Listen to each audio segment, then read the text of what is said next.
bună, dragii mei urmăritori! Bun venit pe canalul nostru! Unul fără celălalt, n-ar fi avut succes. S-au completat unul pe celălalt, ajungând la inima fanilor, care i-au iubit ca Seher Siaman, Asaka nu se poate spune pe care, la ridicat punct s-au ridicat și au avut succes împreună.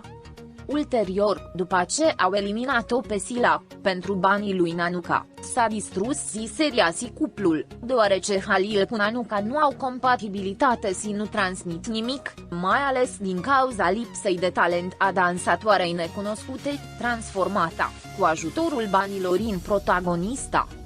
Ratingul vorbește și demonstrează tot. Chiar de halilistele îl ridica pe el și dansatoarea, în slavi. Doar pentru a se manifesta ura fata de Sila, ea a ajuns într-o producție de prestigiu, unde, pe lângă ceilalți actori, strălucește, chiar de acelea și haliliste în raite, o vorbesc de rău, fără să țină cont că e doar un scenariu, unde este vorba despre 3 perechi în rolul principal, printre care și Sila cu Dogucan. Dar dacă nu apare în imagine, că Nanuka, permanent, datorită banilor cu care s-a cumpărat rolul pentru a fi în prim plan, este marginalizată. Ea a ajuns închizil cic mulțumită talentului ei, nu datorită banilor lui tati. Faceți comparație între ratinguri, ca să vă lămuriți. S-au completat foarte frumos unul pe celălalt. Succesul a fost meritul amândurora, el mai repezit, mai vulcanic, ea o fată mult mai calmă care știa să-l tempereze, orice s-ar spune, el tânjește după Sila, se vede după felul cum o privește, fața ei se luminează, ochii îi străluceau când se uită la ea, chiar și când era nervos avea aceeași privire.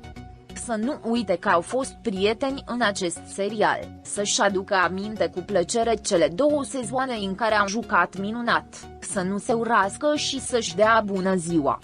Acum să le urez mult succes în cariera lor actoricească și muzicală, dragilor.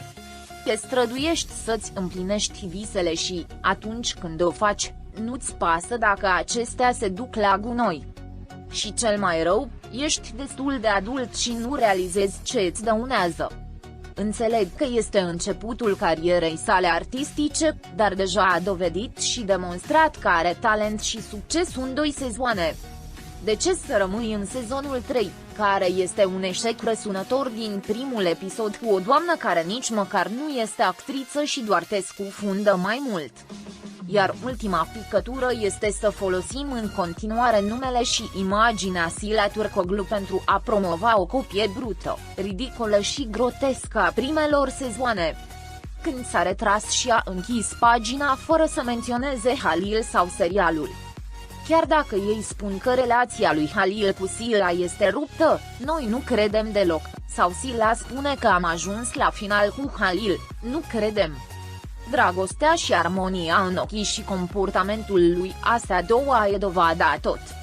Ne-a dezamăgit cu încrederea care s-a terminat asta, speram că se va termina încrederea și vom vedea împreună că acum s-a întâmplat asta. Doamne ajută să nu mai fie încapată Nati și să nu dezamăgească privitorul, nu ne-am săturat să le vedem din nou. Cooperați! Păi Halil te-a blestemat cineva în film când erai cu Silen, dar toți au văzut filmul și persoane iubite, acum mă blestem cu Silen pentru nu este pentru tu, dar nu e acțiune pentru film sau pentru tu. Dovești din nou, nimeni nu te va iubi că va pierde ca actor. În timpul cutremurului din Turcia, Halil a spus pe un canal că nu îl insultă pentru că el și soția lui lucrează zi și noapte de 2 zile pentru a colecta ajutoare. Dar acel canal și acel discurs al lui au fost imediat șterse. A făcut nepăsător acea afirmație care nu era necesară și de aceea a fost imediat îndepărtat în Turcia. Actorilor nu le este voie să aibă o viață privată pentru public, totul este ascuns de parcă ar trăi în secolul al XIV-lea. Deci toate poveștile sunt doar povești. Ei au propria lor viață și muncă și depinde de noi să le acceptăm sau să le respingem. Iubim acel cuplu și cred că sunt împreună. La un an după ce a părăsit Emanet, Sila încă îl împiedică pe Halil să fie uitat. Dacă nu ar fi fost Sila și reclamele pe care le fac cu ea, Halil ar fi în istorie până acum. Pentru că Sila l-a făcut cunoscut. După Silas, toate femeile din jurul lui Halil au avut un efect negativ asupra lui. Publicul nu a privit niciodată relația lui Halil așa cum l-au văzut cu Silas. De fapt, Halil nici nu-și dă seama cât de mult a pierdut fără forță. Dacă nu a înțeles, va înțelege. Va regreta tot ce s-a făcut și că banii nu sunt totul în viață. Niciun actor nu i-a făcut atât de rău partenerului său. Toată echipa de pe Emanet sunt mincitori. Nu a fost luptă, a fost un gin mic pentru a cuvesti familiei Silas. Toții sunt o familie mare fericită. S-a făcut un comentariu că Anaconda este încarcată pentru Chic și Osnur a făcut o mare vacuie la Chic, este prea provinant acus. Vedeți cum se devoră șerpii pe care asta e ce încurajă azi. Dacă nu aveau altceva decât un parteneriat, ea merita respect pentru tot ce l-a ajutat în al doilea an.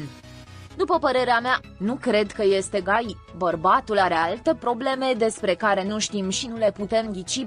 Pentru mine, este expulzat de Osnur Kula. Dragii prieteni care arată dragoste față de Halil Ibrahim și Sila, vă vom transmite asta vouă, dragii noștri fani, pe măsură ce primim vești despre jucătorii noștri. Rămâneți pe fază pentru acces instantaneu la cele mai recente știri. Abonați-vă la canalul nostru și distribuiți videoclipul. Pentru a fi primul care vizionează, fi la curent cu noile videoclipuri activând notificările. Fi sănătos! Pascali.